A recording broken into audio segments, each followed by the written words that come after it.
नमस्ते विद्यार्थी मित्रांनो. आज झालेल्या राज्यसेवा पूर्व परीक्षा या परीक्षेचं विश्लेषण करण्याकरता मी डॉक्टर हर्षल कुलकर्णी तुमच्यासमोर उभा आहे. आणि आज तुम्ही बहुप्रतीक्षित बहुचर्चित अशी राज्यसेवा पूर्व परीक्षा आज पार पाडलेली आहे. आणि त्या परीक्षेमध्ये आलेल्या प्रश्नांची आपण काही संभाव्य उत्तर आणि त्याचं विश्लेषण आपण आज बघणार आहोत. या प्रश्नाची उत्तर देत असताना पूर्णपणे अलग अलग संसाधनांचा अलग अलग रिसोर्सेसचा वापर करून उत्तर तयार करण्याचा प्रयत्न करण्यात आलेला आहे. आणि ही उत्तरं तयार करत असताना जास्तीत जास्तपणे त्याच्यामध्ये ट्रान्सपरन्सी याचा विचार करण्यात आलेला आहे. तर आजच्या या प्रश्नामध्ये जे काही प्रश्न होते त्यामध्ये सर्वात $1,000,000 क्वेश्चन सर्वात पहिला तो म्हणजे पेपर सोपा होता, अवघड होता, मध्यम होता की कसा होता. तर पेपरमध्ये आजच्या या पेपरमध्ये काही प्रश्न ही सोपी होती किंवा काही रिपीट क्वेश्चन्स होती की जी मागच्याच राज्यसेवांमध्ये किंवा काही परीक्षांमध्ये आलेली होती. काही प्रश्नांचे संदर्भ होते, गट क मुख्य किंवा गट ब मुख्य किंवा मागच्या राज्यसेवेच्या मुख्य परीक्षेमध्ये आलेल्या प्रश्नांचे काही संदर्भ पॉलिटी किंवा करंटशी निगडीत प्रश्नांमध्ये होते. परंतु एकूण जर प्रश्न पेपरचा जर आपण ॲनालिसिस केलं, विश्लेषण केलं, तर काही प्रश्न मात्र एकदम आउट ऑफ बॉक्स होते. म्हणून पेपरचं जर मी विश्लेषण करण्याचा प्रयत्न करेल, ओव्हरऑल सगळ्या विषयांच्या पेपरचा प्रश्न जर आपण विश्लेषण करण्याचा प्रयत्न केला, तर हे जे काही प्रश्न होते ते मध्यम ते अवघड ह्या कॅटेगरीमध्ये येणारे प्रश्न होते. मध्यम ते अवघड कॅटेगरीमध्ये येणारे प्रश्न होते. आणि त्यातल्या त्यात जो पॉलिटी जो ॲश्युअर मार्क्स देणारा पार्ट आहे त्याच्यामध्ये काही प्रश्न ट्रिकी विचारलेले होते. करंटमध्ये काही प्रश्न ट्रिकी होते. आणि सायन्सला सुद्धा काही प्रश्न जे काही होते की जे नेहमीच्या टॉपिक्सला सोडून ते प्रश्न तिथे विचारले गेलेले होते. तर आपण आता सर्वात प्रथम इतिहास या विषयामध्ये जे काही प्रश्न आलेले आहेत त्या प्रश्नांबद्दल आपण चर्चा करणार आहोत, ते उत्तर सांगणार आहोत. एका प्रश्नाचं उत्तर थोडंसं संदिग्ध आहे. ते कुठल्या प्रश्नाचं उत्तर संदिग्ध ते मी सांगेलच तुम्हाला नक्की. काही सोर्सेस मी चेक केले, सोर्सेसनुसार मला एक वेगळं उत्तर येते, काही इतर तज्ज्ञांच्या मते ते उत्तर हे असायला हवं. तर तो एक प्रश्न आपण आयोगाच्या याच्यावरती सोडून देऊ. अदरवाईज बाकीच्या 15-16 जे काही प्रश्न इतिहास या विषयावरती आलेले होते ते उत्तरं जवळपास इतर संसाधनांमध्ये किंवा एकूण रिसोर्स मटेरियलमध्ये सापडलेले उत्तरं आहेत. क्लिअर. तर आपण आता इतिहास या विषयाकडे अगोदर वळूया. आणि इतिहास या विषयाचे उत्तरं जे काही मी सांगेल तुम्हाला. सर्वात पहिला प्रश्न होता आणि सोपा प्रश्न होता. सेट सी घेतलेला आहे. त्या सेट सी मधला पहिला प्रश्न होता. 11 एप्रिल 1942 रोजी काँग्रेस वर्किंग कमिटीने टिंब नाकारण्यासाठी ठराव पारित केलेला होता. आणि त्यातला ऑप्शन्स होते क्रिप्स प्रस्ताव, अलीगड योजना, कर्झन योजना आणि लतीफ योजना. तर वरती त्यांनी तारीख दिलेली आहे 1942. आणि 1942ला जो काही प्रश्न त्यांनी विचारला त्या प्रश्नामध्ये सर्वात महत्त्वाचं उत्तर जे काही आहे ते म्हणजे क्रिप्स योजना नाकारण्याकरता काँग्रेस वर्किंग कमिटीने एक ठराव पारित केलेला होता. म्हणजे तो उत्तर प्रश्न क्रमांक 1 क्रिप्स योजना असं आहे. नंतर जो दुसरा प्रश्न आहे तो पण तो तुलनेमध्ये सोपा प्रश्न त्यांनी विचारलेला होता. प्रश्न क्रमांक 2 होता. मवाळांना शांत करण्यासाठी आणि मुस्लिमांचे समर्थन मिळवण्यासाठी इंग्रज सरकारने इंडियन कौन्सिल ॲक्ट 1909च्या द्वारे टिंब घोषणा केल्या. मोर्ले मिंटो सुधारणा, मॉन्टेग्यू चेम्सफोर्ड सुधारणा, भारतीय शिक्षण सुधारणा, भारतीय नागरी सेवा सुधारणा. तर या प्रश्नाचं उत्तर आहे मोर्ले मिंटो सुधारणा. मोर्ले मिंटो सुधारणा ह्या 1909ला आलेल्या होत्या. मॉन्टेग्यू चेम्सफोर्ड 1919ला आलेल्या होत्या. म्हणून 1909 हे त्याचं उत्तर असणार आहे. जो प्रश्न मी अगोदर बोललो की थोडासा सोर्सेसद्वारे मी चेक केला. सुधारकांना, प्रश्न क्रमांक 3, सुधारकांना आपले आई वडील, पत्नी, मुली आणि देशबांधव अशा सर्व निकटवर्तीयांचा विरोध पत्करून जगण्याचा प्रवास करावा लागतो. हे सांगणारे वामनराव माधवराव कोल्हटकर हे समाजसुधारक टिंब येथील होते. ऑप्शन दिलेले आहेत विदर्भ, मराठवाडा, पुणे आणि कोल्हापूर असे 4 ऑप्शन दिलेले आहेत. तर या प्रश्नाचं उत्तराच्या मध्ये मी ज्या रिसोर्सेस चेक केले त्या रिसोर्सेस चेक करत असताना मला जबलपूरचा एक रिसोर्सेस महाराष्ट्र गॅझेटेडमध्ये सापडला.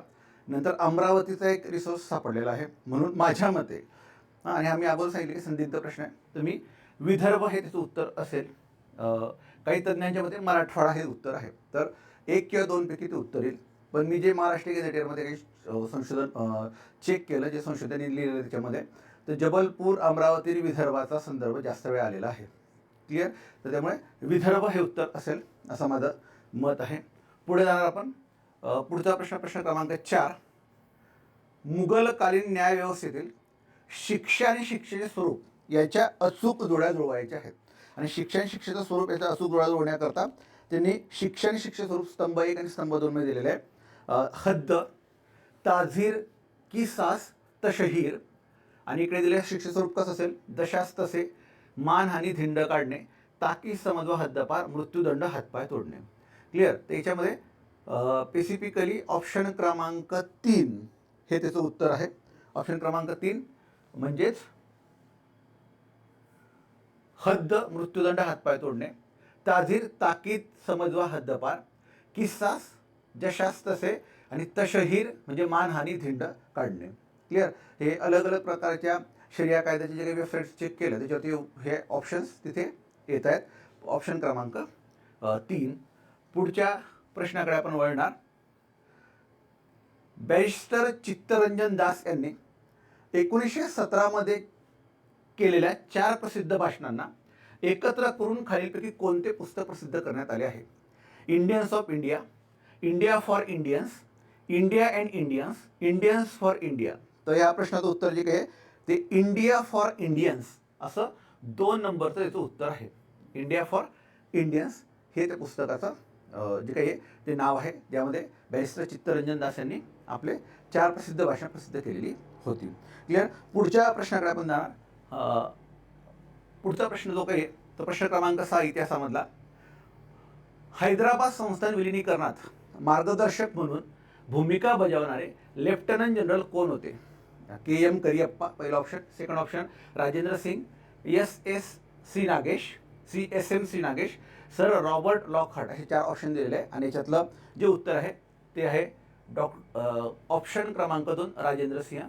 हा प्रश्न याच्या अगोदर सुद्धा आलेला. हैदराबाद संस्थानावरती पुष्कळ प्रश्न मेन्सला प्रिलिमला आलेले आहेत, त्यामुळे राजेंद्र सिंह त्याचं उत्तर आहे आणि कुठल्याही इतिहासाच्या पुस्तकात ते मोस्ट ऑफ दिवस तुम्हाला भेटणार आहे. पुढचा जो काही प्रश्न आहे प्रश्न क्रमांक 7 जो मध्ययुगीन भारताबद्दल विचारलेला प्रश्न होता. मुघल बादशाह अकबराने 1854 मध्ये खान ए खानन ही पदवी कोणाला दिलेली होती? आणि ऑप्शन दिले होते अबुल फजल, मियाँ तानसेन, अब्दुल रहीम, हकीम हुमाम. तर प्रश्न क्रमांक 7चं उत्तर जे काही आहे ते आहे अब्दुल रहीम याला खान ए खानन नावाची पदवी देण्यात आलेली होती. क्लिअर. प्रश्न क्रमांक 8 कडे आपण वळणार आहोत आणि त्याच्यामध्ये वर्ष दिल्यामुळे तुम्हाला उत्तराकडे आपसूक जाता येत आहे. सन 1877 मध्ये भरलेल्या महान दिल्ली दरबाराचे वर्णन भारतीय संसद म्हणून कोणी केलेले होते? ते एक मध्ययुगीन प्रश्नानंतर एक आधुनिक मधला प्रश्न विचारलेला आहे आणि त्याचं उत्तर आहे गणेश वासुदेव जोशी म्हणजे गवा जोशी असं त्याचं उत्तर आहे. प्रश्न क्रमांक 8चं उत्तर 4. प्रश्न क्रमांक 9 कडे आपण जाणार आहे. परत मध्ययुगीन भारताचा प्रश्न विचारलेला आहे. दिवान ए अमीर ए कोही म्हणजे ॲग्रिकल्चर डिपार्टमेंट असतं आणि ते ॲग्रिकल्चर डिपार्टमेंट कृषी खात्याची स्थापना कोणी केलेली होती? मग ऑप्शन दिलं होतं. 1 अल्लाउद्दीन खिलजी, 2 मुहम्मद बिन तुगलक, 3 बलबन आणि 4 फिरोज शाह तुघलक. तर याच्यामध्ये ऑप्शन क्रमांक 2 मुहम्मद बिन तुघलक याने दिवान ए अमीर ई कोही याची स्थापना म्हणजे कृषी खात्याची स्थापना केलेली होती. पुढच्या प्रश्नाकडे आपण वळणार. प्रश्न क्रमांक 10 जातीभेद विवेकसार हे पुस्तक टिंब यांनी लिहिले. महात्मा ज्योतिबा फुले. 2 नंबरचा ऑप्शन आहे तुकाराम तात्या पडवळ, विठ्ठल रामजी शिंदे आणि भाऊराव पायगोंडा पाटील. तर याचं उत्तर आहे ऑप्शन क्रमांक 2 जातीभेद विवेकसार हे पुस्तक तुकाराम तात्या पडवळ यांनी लिहिलेले आहे. क्लिअर. प्रश्न क्रमांक 11 कडे आपण जाणार आहोत. पंचशील तत्वांचा पुरस्कार प्रथम भारत व चीन या देशांनी केला, तेव्हा भारताचे पंतप्रधान व चीनचे पंतप्रधान कोण होते असा प्रश्न त्यांनी विचारलेला आहे. प्रश्न एकदम सोपा आहे आणि या प्रश्नाकडे जात असताना पुष्कळ लोक याच्यात कन्फ्यूज झाले की माओ सेतुंग होतं की चो एन लाय होतं का सन एस सेन होतं. ते त्यांनी लक्षात घ्या.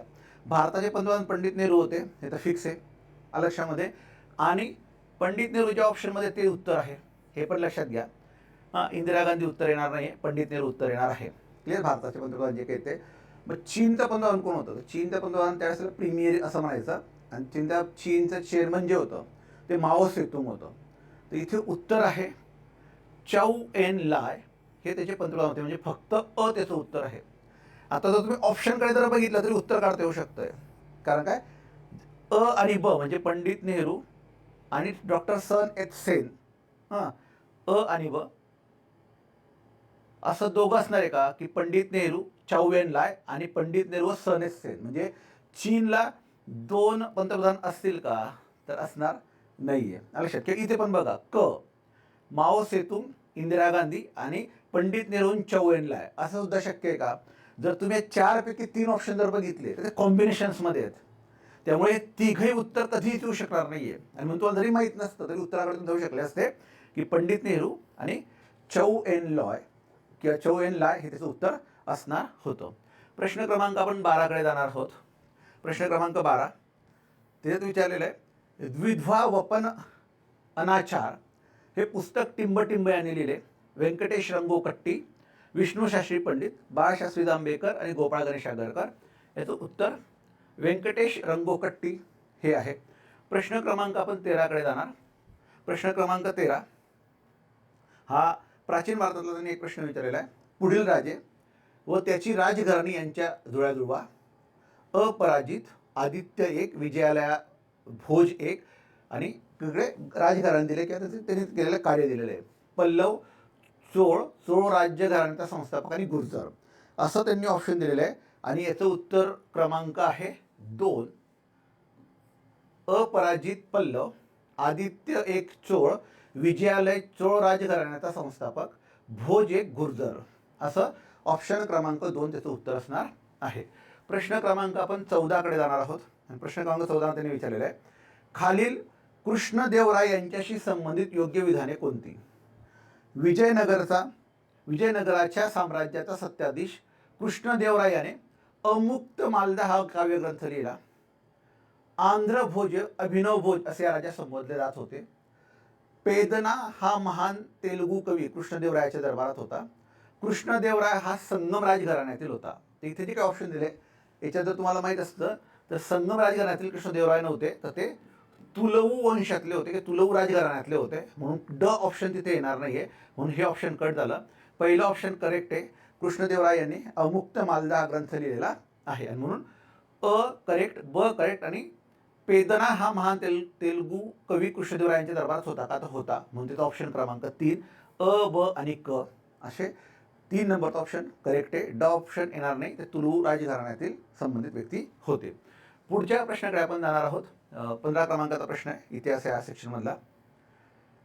टिंब या समाजाचे सदस्य होण्यासाठी व्यक्तीला ख्रिश्चनांनी बनवलेला पाव व मुस्लिमांच्या हातील पाणी पिणे बंधनकारक होते. आणि ऑप्शन दिलेले ब्राह्म समाज, आर्य समाज, प्रार्थना समाज आणि सत्यशोधक समाज.